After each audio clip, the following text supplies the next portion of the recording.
Are you a bride on a budget? Our resident wedding planner, Megan Rose from Rose Gold Weddings and Events, is in studio today to show you how to have the wedding of your dreams without breaking the bank.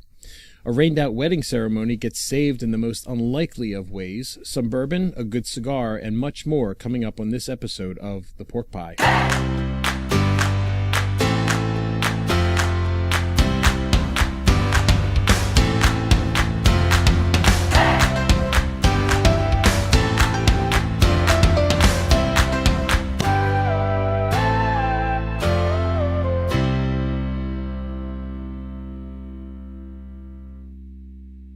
Welcome to the Pork Pie. Today's topic, brides on a budget. As always, I have my Maker's Mark bourbon. Today's cigar, I decided to go with the Rocky Patel Sun-Grown Maduro. The Rocky Patels are actually a great quality cigar. I've gone with the Sun-Grown Maduro today because it's a 6.5 size 52 ring. It's a box press. Again, I love the box press. It's a Toro, so it's a little bit longer. Smokes a little bit of a longer cigar. It's a Nicaraguan cigar. I love the Nicaraguan ones, but this time it's actually got a broadleaf wrapper from Connecticut. And again, you can find the link to this cigar in the description below. When it comes to great quality cigars, we only recommend Famous Smoke Shop located in Easton, Pennsylvania, or visit them at cigars.theporkpie.com. Be sure to use the code PORKPIE, that's PORKPIE, all one word, at checkout for $15 off any order of $99 or more. Friendly reminder, if you enjoy our podcast, please subscribe on YouTube or iTunes and follow us on Facebook, Twitter, Instagram, and Pinterest. You can find all of our episodes on theporkpie.com, including 3 easy steps to creating and monetizing your own podcast. If you like this video, give us a big thumbs up, and of course, feel free to share this content with your friends. Today, our special guest is a woman who has a knack for taking something ordinary and making it extraordinary. She has some great tips and tricks for brides looking to have an amazing wedding day but are on a limited budget. Please welcome Megan Rose to the show. Say hi to all of our listeners, Megan. Hey, everybody. So, Megan, what's your story? Well, I'm a full-time working mom of 3 kids who also loves to plan parties and go to soccer games and go to track meets, and just a very busy person all around. I don't like to sit still ever. I have noticed that about you. You do not like to sit still. Absolutely. So when you're not being a mom of 3 and you're not working on being a wedding planner and coordinator, what are some things you like to do? Read, because I feel like it can take me to like a completely different place. Okay. A completely different world. I also like to knit and crochet. And yeah, I always have to be doing something. And sometimes I like to find something new. Like if I'm tired of crocheting and knitting, I'll be like, oh, what's cross stitch? Let's learn how to do this. Or let's bake some cakes. And people have asked me to bake cakes for weddings and stuff too, because they've like, wow, you really are crazy. I'm like, I don't like to sit still. I get bored. I don't want to just sit on the couch, watch TV all day. So I'll bake a cake, and then I'll be like, well, now it's got to be decorated. It can't just be a plain cake. And then I go elaborate on it. So. Okay. So what would you say, you're learning all these new things, what would you say is the most unique thing you've ever tried to learn? The most unique thing I've ever tried to learn? I guess making quilts, sewing quilts, t-shirt quilts. That was one of the hardest things I ever taught myself to do, using not knowing how to use it and then buying a sewing machine and trying to figure out how to set it up and use it for myself. So when you say t-shirt quilts, are you literally taking old t-shirts and make them into quilts? Yeah, or baby clothes and making them into quilts, or any fabric basically you want. That is very cool. So when did you actually finish a quilt? I did. I made one for my husband out of all of the baby's clothes for Christmas. Oh, very nice. Very nice. Okay. Did you ever think about making, so you said it was really difficult, but did you ever think about making them and trying to sell them, or? You know, there's a lot of things that I do that I was like, everybody's, you could make money doing that. I'm like, but I want to do it for fun. I don't want to be forced to do it. Like baking cakes, I like to do it for fun. And every once in a while, somebody will ask me to bake cakes for weddings or something, and I'll do it. But then I don't want to make it a business because I don't want to do it all the time for people that I don't care about, if that makes sense.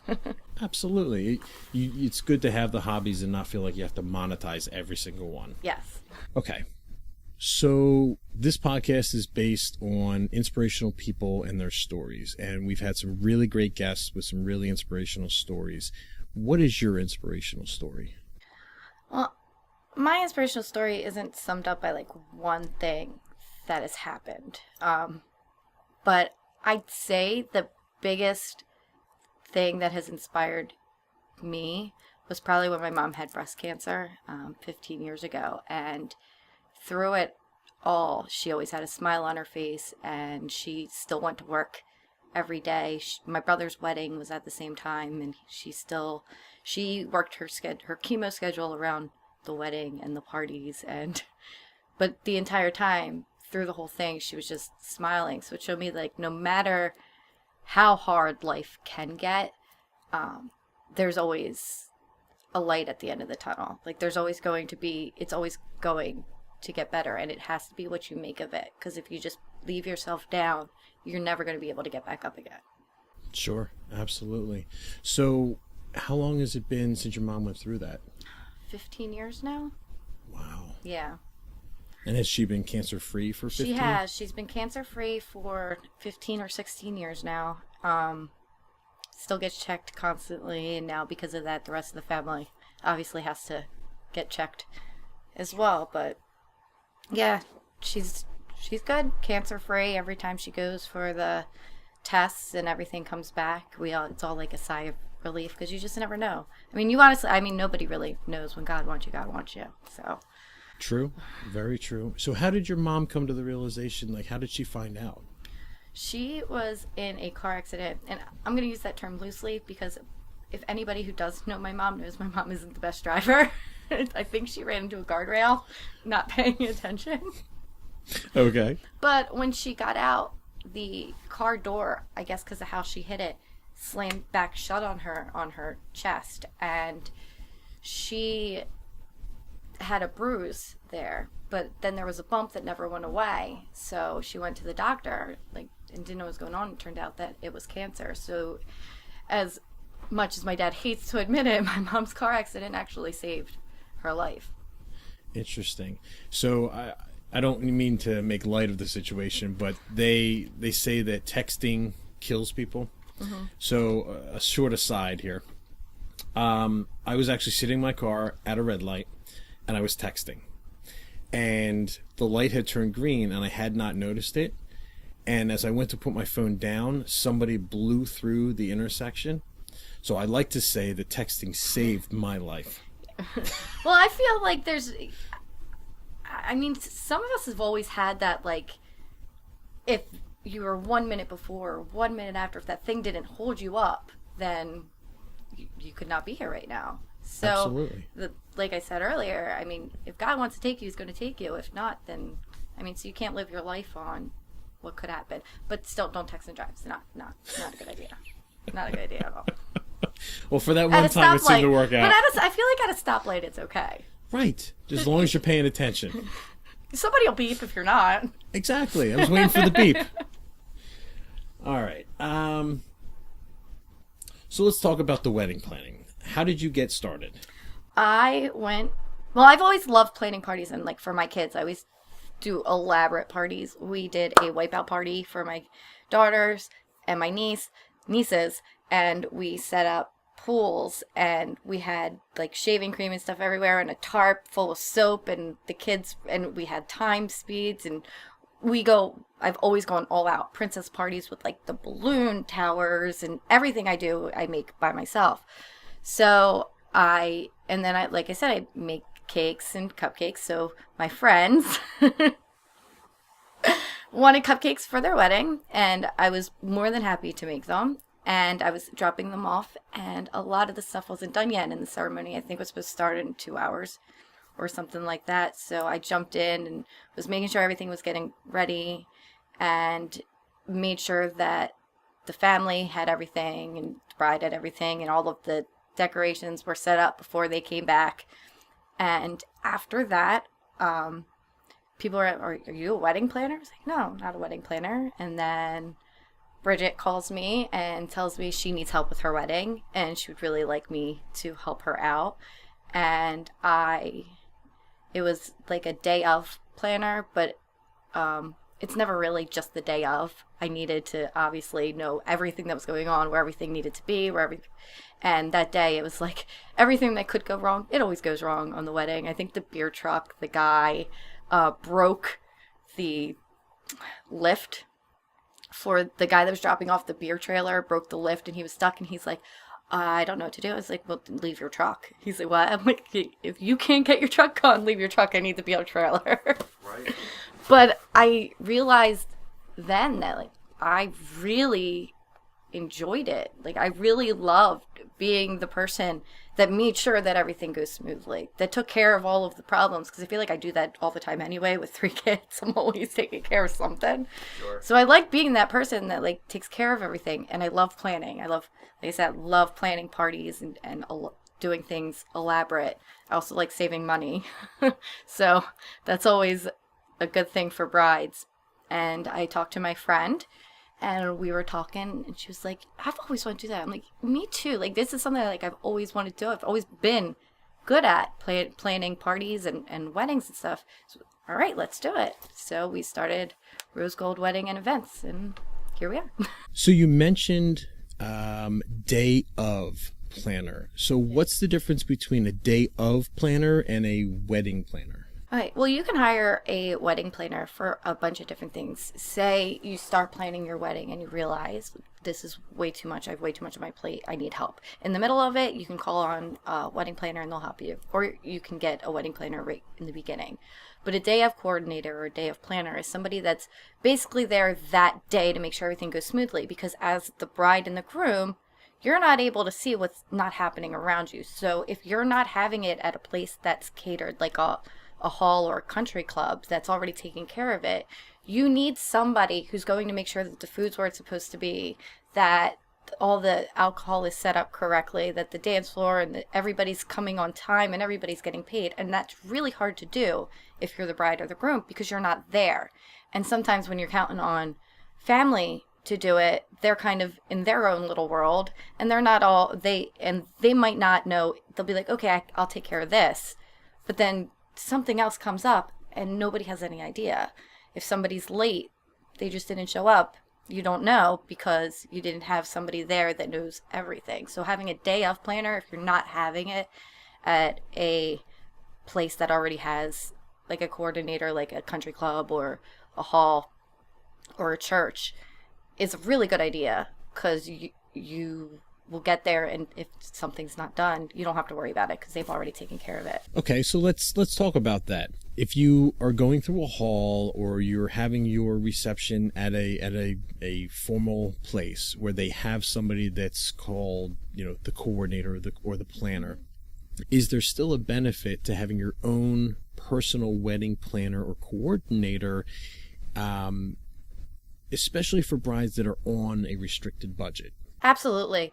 I'm not just saying this as a planner, but you give a budget to your planner, and they will do everything they can to stay in that budget while giving you what you want. And the thing that helps with having a planner, they have different companies that they deal with. So they don't just deal with one florist. They have 5. So they can go to each one, be like, how can you help me with this? What can you do? And then they also are able to bring you different ideas. In your mind as a bride, you have an idea of what you want your wedding to be like, because most girls, that's all they've been thinking about since they were little. This is what they want for their wedding. And a lot of times your budget can't really do that, so you have to be realistic. And it helps to have a planner because, one, they can show you, okay, you can't have all of this if this is your budget, but this is what I can do.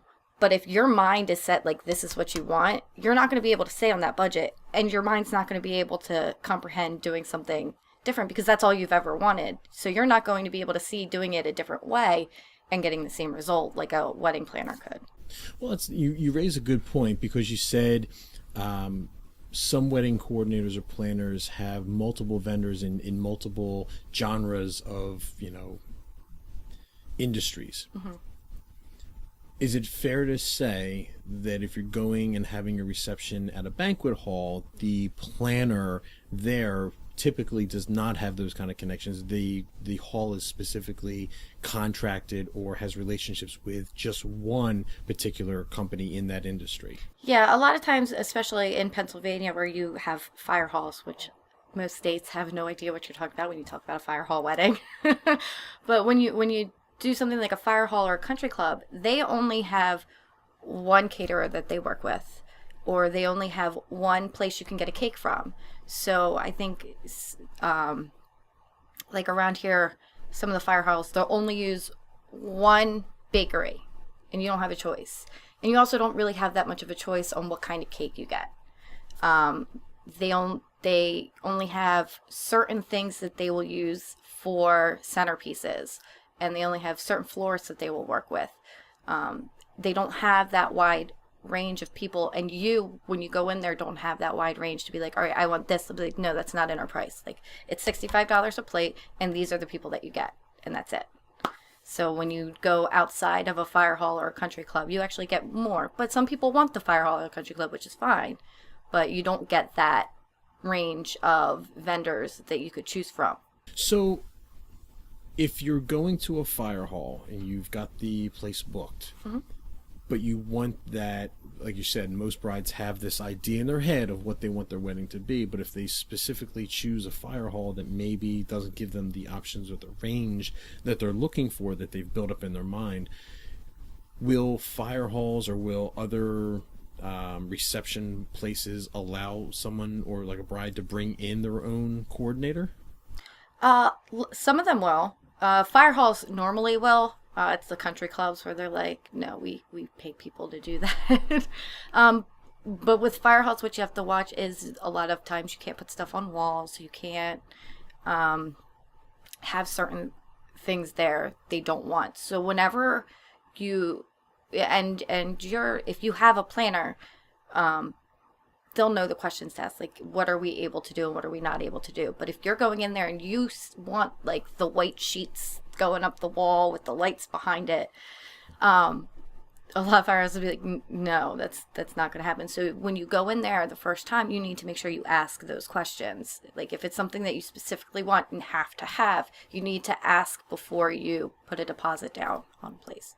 Sure. So what I'm hearing you say is that it's definitely worth the return to invest in a wedding planner, because I know from personal experience, going and looking at different halls, going to find different locations, and then once you sit down, I mean, it's time just to get there, but then it's also time to book it, and it's also time to sit down with their event planner and make sure that they can match all of the things that you want in your wedding and in your reception. And if they can't, then it's kind of a wasted time, and you have to go to the next event or the next hall.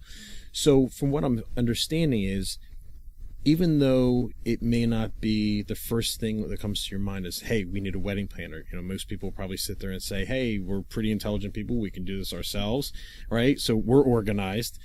But what I'm understanding, if I'm understanding correctly, is that if you have a wedding planner, you can give them, here, this is what we're looking for. And then they just kind of go off and they narrow down all the halls. They narrow down their locations. Exactly.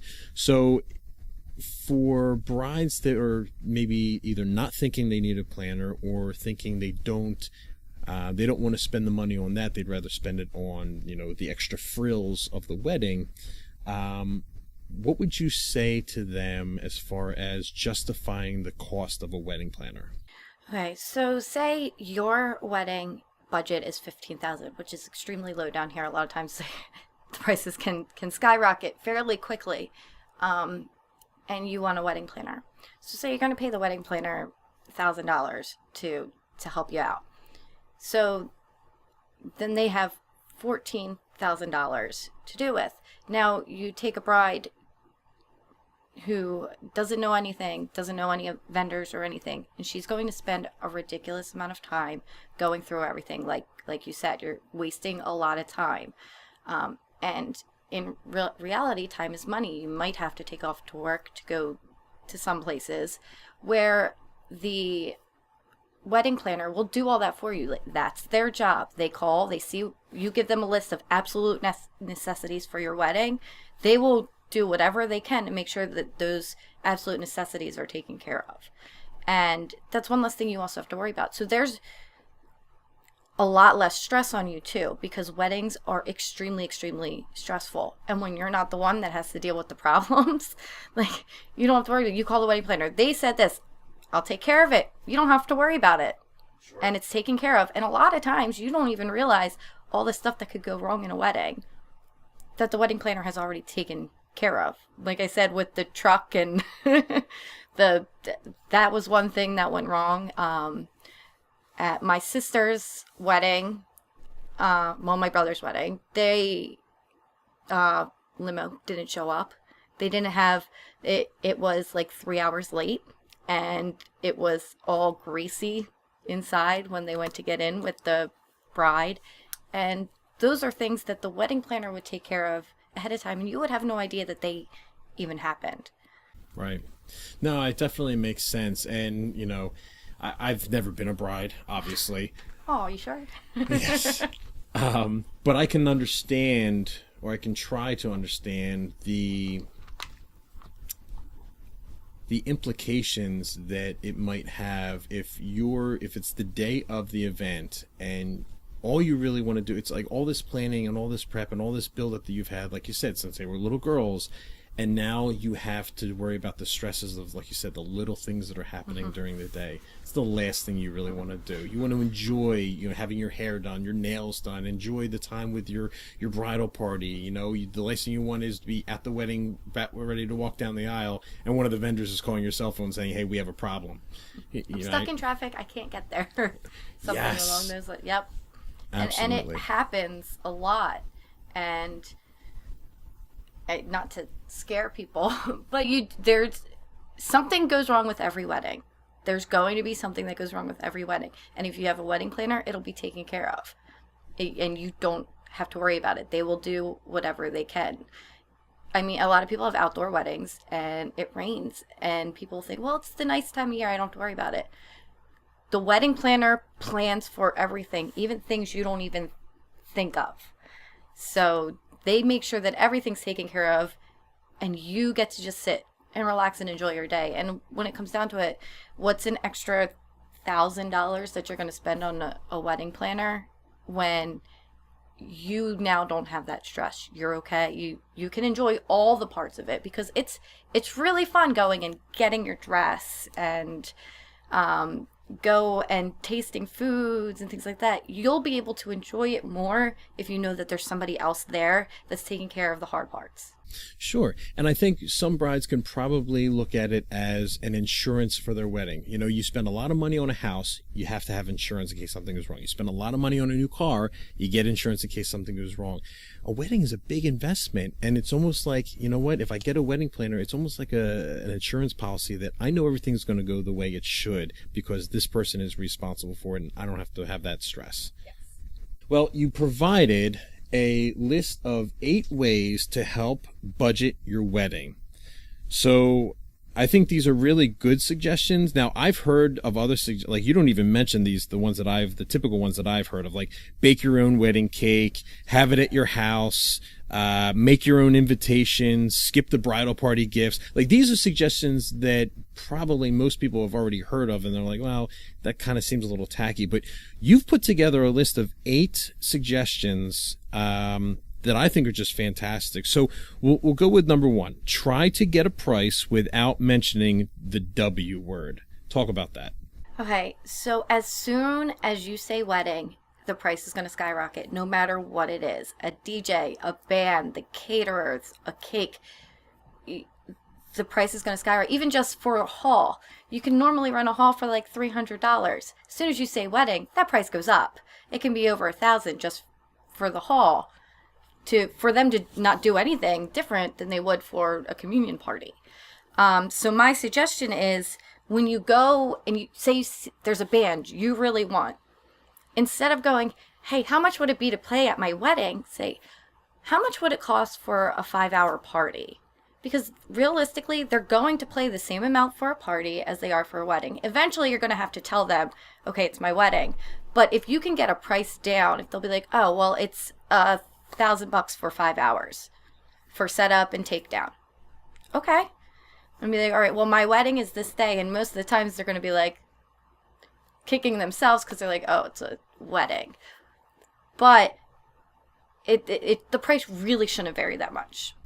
No, that's a good point, and I really hadn't even thought about that. But as you're talking about it, I'm thinking to some of the vendors that we had contacted for our wedding, and I was looking on their website, and almost all of them said contact us for price. And I'm like, well, that's really dumb. Why would you say that? Like, I know that there's some specifics, but you should have some general numbers on there. Mm-hmm. But it's probably what you're talking about. If they hear a certain event title, then price goes up. And wedding is that title. All right, so number 2, cut down your guest list. If you are paying for the wedding yourself, you need to be prepared for family members to be like, you have to invite this person, you have to invite that person. You ask them, if you want them to be invited, then you have to pay the price for them. If it's that important, they'll be willing to pay it. If not, then obviously it wasn't that important for them to begin with. You also don't have to invite somebody just because they're family or because you've known them forever. If you haven't talked to them in the last 3 months, they're not that close to you. Sure. No, that's a great point as well. Number 3 is intriguing because we did this at our wedding, and I don't know if many people think about this, and I'm sure it depends on where you're having the reception, but stock the bar yourself. Talk a little bit about that. Okay. It's really expensive to have an open bar, and when I say stock the bar yourself, you know the people that are coming to your wedding, because if you followed number 2, you know they're close to you, and you know the type of things that they like to drink. So there's no need to buy that extremely expensive bottle of vodka if nobody drinks vodka. My other suggestion with that too would be to have a list of special drinks, like 3 drinks. Malibu Bay Breezes are big at weddings, or cranberry vodkas, or old fashions, things like that. Have a list, and maybe like a special cocktail that you guys came up with yourself, and then make sure you have enough of that alcohol, and you're not going to have that leftover alcohol left. I think my brother stocked the bar for his own wedding, and he followed the lists that are on the sites, like this is what you have to have. I think he still has alcohol left over, and he's been married for 16 years. So wow, okay. Yeah, so if you know the people that are coming to your wedding, and you know the type of drinks that they're going to drink, make a list of 3 or 4 things that they can order off, like a menu, and have the alcohol just for that. And then you're not going to need to get the other things, like you're not going to have tequila. That's one less thing you have to pay for. The other suggestion is that everybody does the champagne. They buy champagne for everybody. Skip it. Skip the champagne, because whenever you go to a wedding, people aren't toasting with the champagne, because people who drink champagne, they have a specific champagne that they like to drink. They'll toast with whatever they're drinking. You don't need the champagne, and that's a big cost too that you can cut back on. Sure, absolutely. I've been to plenty of weddings when they have a champagne toast, and we all raise our glass to the bride and groom, and then I never even drink it. I just put it back down on the table. Exactly, and you waste so many bottles that way. Sure. Number 4 may be a little sketchy for some brides who are very particular. But talk about buying your dress on clearance or online.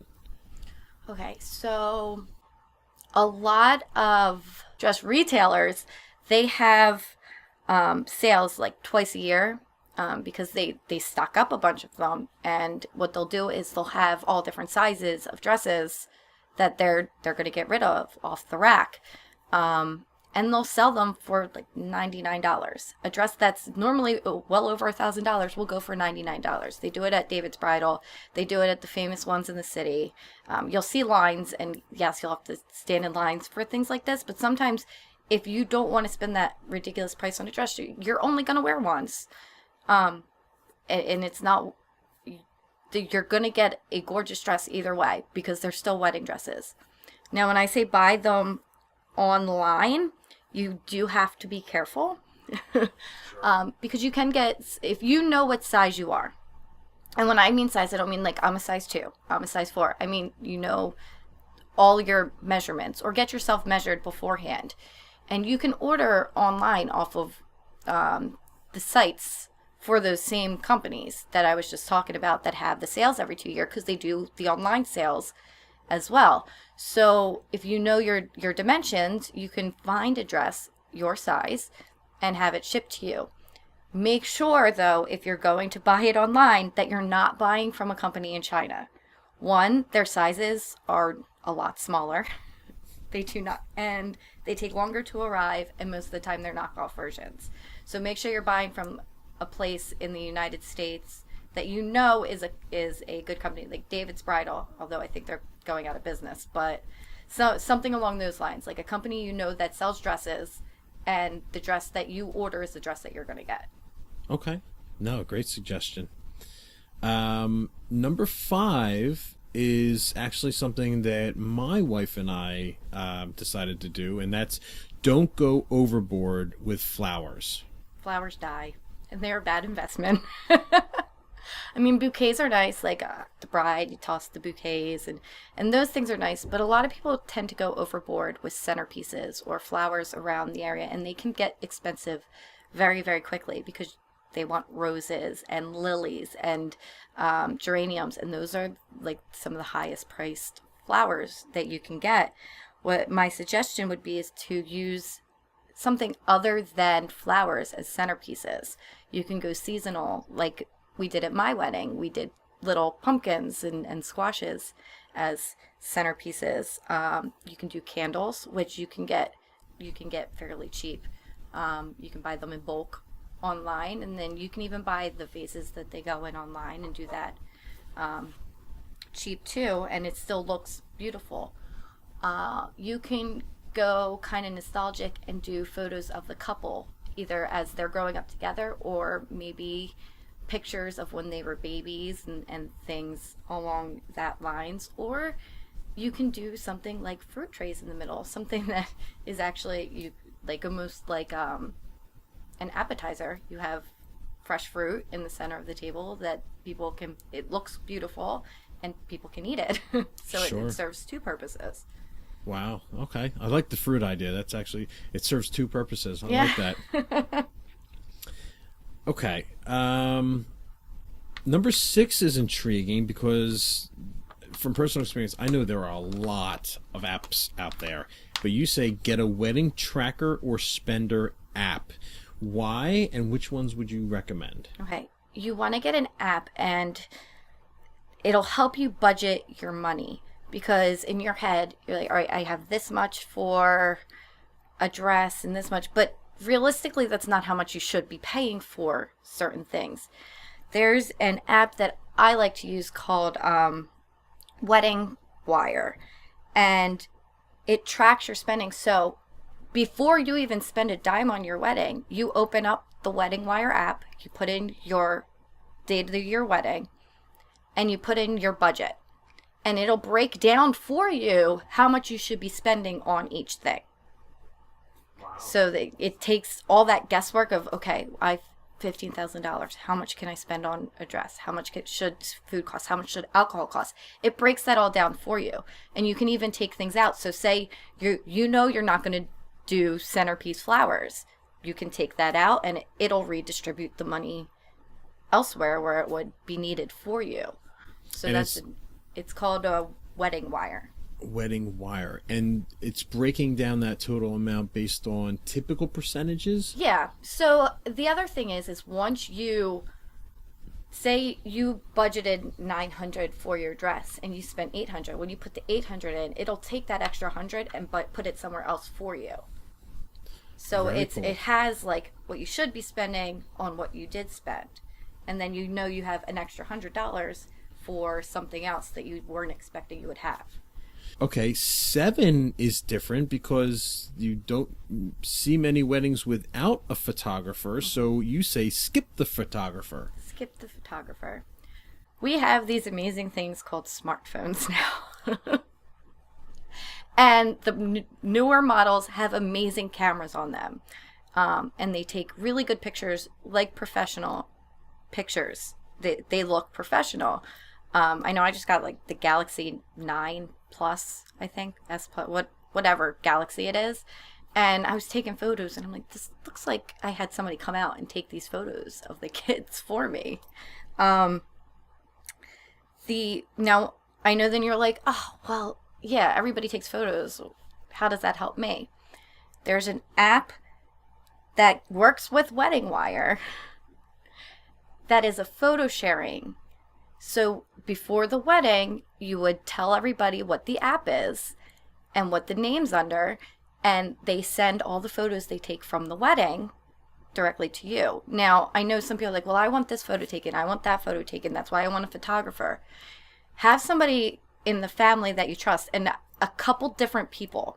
So I know a lot of brides now want that first picture of what the husband's face looks like as he sees his bride for the first time.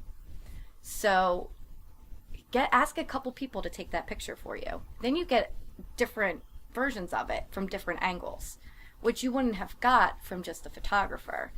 And when you go onto the photo sharing website, then everybody can see them and you can see them, and you still get the pictures that you wanted, because you can always have somebody, like a couple family members or friends that you trust, take certain pictures for you. And that's $1,000 right there that you end up saving. Yeah, no, that's a good point. I mean, we had people taking pictures at our wedding, and they uploaded them. I mean, it was real simple. Upload them right to Facebook or upload them to your Instagram account. But then we also had a photographer, and when we were going through the pictures, I mean, he was really great. He had some really great pictures that he captured, but then there were also, we noticed, people taking very similar pictures, and I'm like, so I definitely agree. 7, you can potentially skip the photographer, again, if you have family members that have nice phones, or you can rely on them to get the right pictures you want. It's definitely a viable option. Okay, now, every wedding I have ever been to has been on a Saturday, but you're saying book your wedding on a Friday or Sunday. Yes. That's a little out there, don't you think? Okay. Like I said earlier, as soon as you say wedding, prices go up.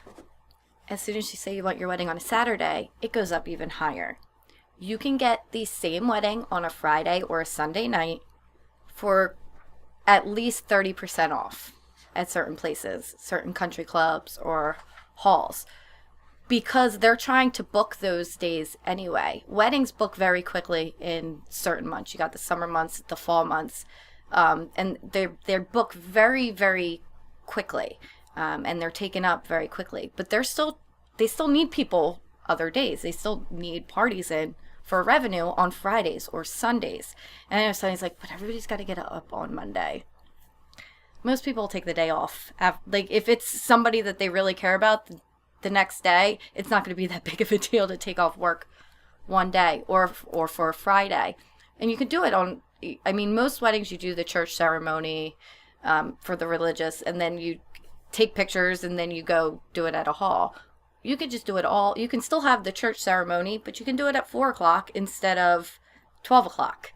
And then do the pictures, and then go to the hall or outdoor, wherever the reception is afterwards. And it saves you a lot of money. And it does so for the photographers, if you are going to have a photographer as well, because they're not booked that day. So they're always looking for ways to book other days other than just Saturdays. So they're willing to, if you're like, okay, well, this is how much it is on a Saturday. What if I did it on a Friday? Or what if I did it on a Sunday? They're willing a lot more to work with you. Okay, if you're willing to do your wedding on a Sunday, we'll bring the price down. So... No, it's a great tip. I really like all 8 of these.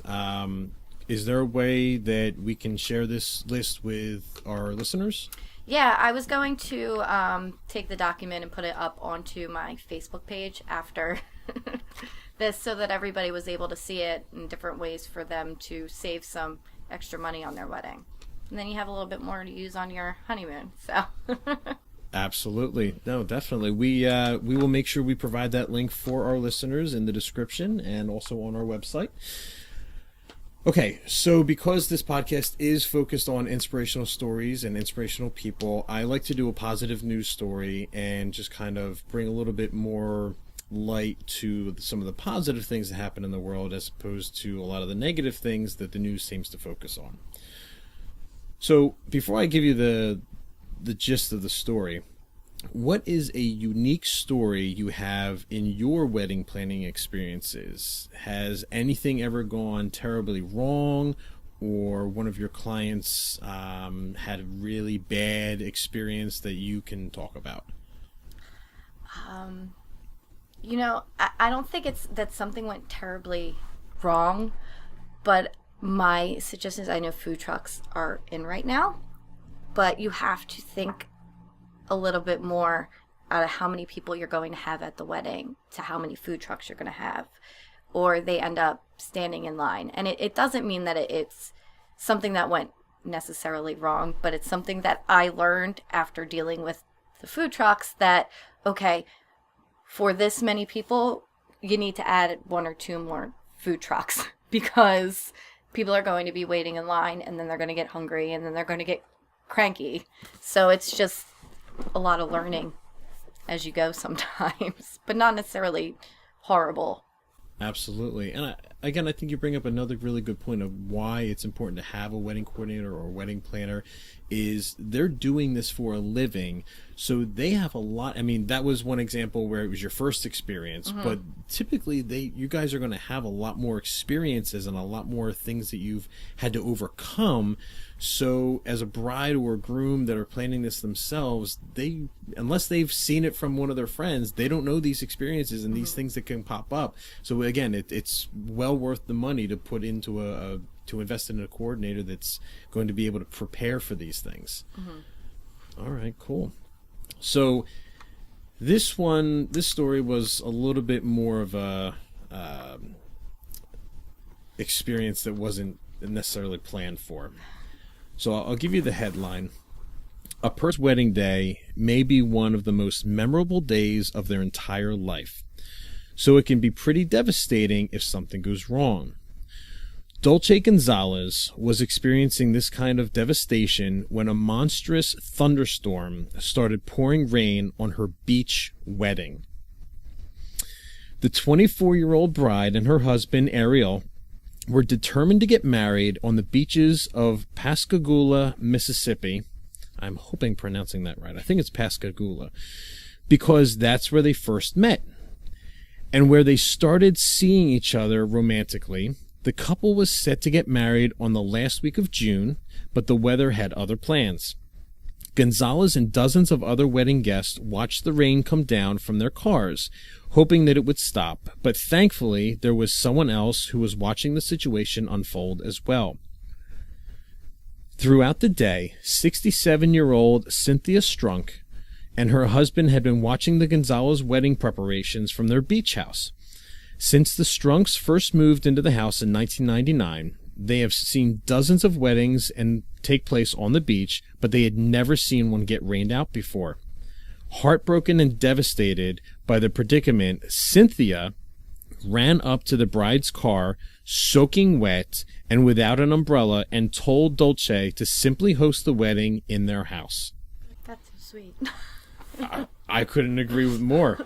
The bride's mother, Cynthia Strunk, told the Washington Post that the bride's mother started crying at that point, and Gonzalez said thank you, and she had tears in her eyes. Cynthia simply asked for 10 minutes to prepare the house. She told the Post that despite the house usually being pretty messy from their grandkids, luck was on their side that day, and the house was tidy. And since the Strunks are used to having family reunions with plenty of relatives, they had several dozen folding chairs already. Cynthia arranged and decorated one of their larger rooms as if it was their own daughter's, who was getting married. When all of the wedding guests were escorted into the house, sheltered from the rain with umbrellas in hand, Dolce was shocked by what she saw. They had, and so the bride went on to say, they had everything set as if we actually had planned it ourselves. It was perfect. I told my husband that couple were little angels that God sent us. That's so sweet. That's really sweet. But that also comes with, you got to prepare for every... Right. And it's like they said, this not something that typically happens, so you don't even think about it. So Cynthia Strunk also went on to say that the father was just so appreciative, and they were just so gracious, wonderful people. We were just happy to do it, and to us it was no big deal. The newlyweds have kept in contact with the Strunks on social media since the spontaneous indoor wedding. The Gonzalezes brought the older couple cake and flowers for the 4th of July, and Dolce says that she plans on making them dinner sometime soon as well. On top of that, the Strunks also told Dolce that if she ever has a child, she should bring them to the house so that they can see where and how her marriage began. And Dolce says that she will be more than happy to do so. Well, they're going to become like family now. Absolutely. They're very godparents. Godparents, yes. I like it. I like it. You can read about this story and other positive news stories that we report on at www.goodnewsnetwork.org. So, Megan. Yes. For every guest that I have on my podcast, I'm extremely grateful. I ask 5 questions of each guest, and they're the same 5 questions. Are you ready for these questions? I think so. Okay.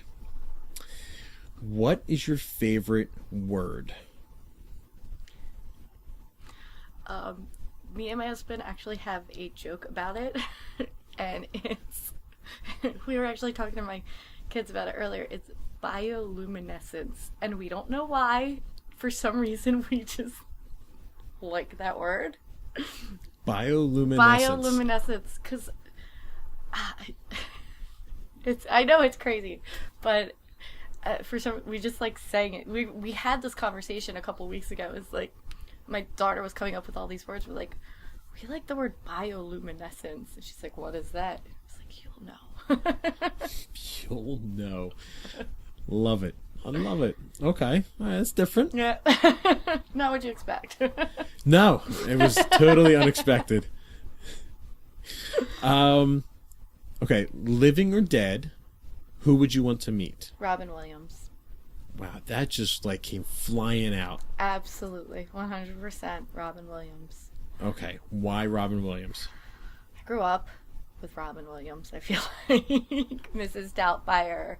The Birdcage, Aladdin, and what I feel like I would want to say to him though would be like, you know what, it's really sad what happened, but you changed so many people's lives. Like you're a lot of the times you're the person that made somebody smile when they were feeling down. For that, you should be proud of yourself. Yeah, and it's, you know, I've listened to many different reports and many different stories. I even heard Bobcat Goldthwait, you know, talk about his relationship and talk about how, you know, it really came out the wrong way, you know, about his death and what happened. So I don't know if he would be my person that I would want to meet, but he would be up there in the top, you know, top 5. Always check on your happy friends. Always check on your. I like that. Absolutely. So not to go off on too much of a tangent, but you mentioned a lot of great Robin Williams films. Have you seen The Fisher King? No, I haven't. Okay, then I'm going to give you some homework. You need to see The Fisher King. I will. It's Robin Williams and Jeff Bridges, and I'll give you a little bit of a synopsis. I won't ruin it for you, but It's basically Jeff Bridges is a radio announcer. And Robin Williams comes into his life, and Robin Williams is a homeless guy, and he seems a little crazy, and at first Jeff Bridges really doesn't want anything to do with him, but then he starts to realize what Robin Williams' backstory is in his history, and they just create this bond that's just, it's so moving, and very much like typical Robin Williams as a comedian. There's a lot of funny stuff in it, but then he's such a powerful dramatic actor as well that there's a lot of drama, a lot of tears. So I would strongly recommend you see The Fisher King. And for any of our listeners out there, if you haven't seen The Fisher King, I highly recommend watching The Fisher King. I'm gonna have to watch that. Absolutely. Bring a box of tissues. You'll need it. Okay. If you had one day, to binge watch one show, what would it be? Okay, this is a hard one. But Stranger Things. Okay, so our first guest had also said Stranger Things, little Kylie Kiss. And which I kind of was surprised at that. I know, right? I was shocked with all the things that she did. I'm surprised that she had so much time to binge watch it so frequently. So for you, in your perspective, why Stranger Things? I normally go for like funny and like dramatic things, but I love how it's set. Like, it's not now, it's back in the 80s, and I feel like I was there almost. So it's just one of those shows that, as crazy as it is, I can still feel like I can be like part of it. Sure, absolutely. I love the 80s references, so I'm right there with you. No, I love the show. I've only watched the first season. I've not watched the other two. You gotta get up on that. I do. I have so many other shows. It's tough, but I will. Netflix. Netflix kills you because you can watch everything. So then when regular TV's on, you're like, why can't... No, I want to see the next episode, and you can't. Netflix killed it for me. It did. Okay. If you could have one superpower, what would it be?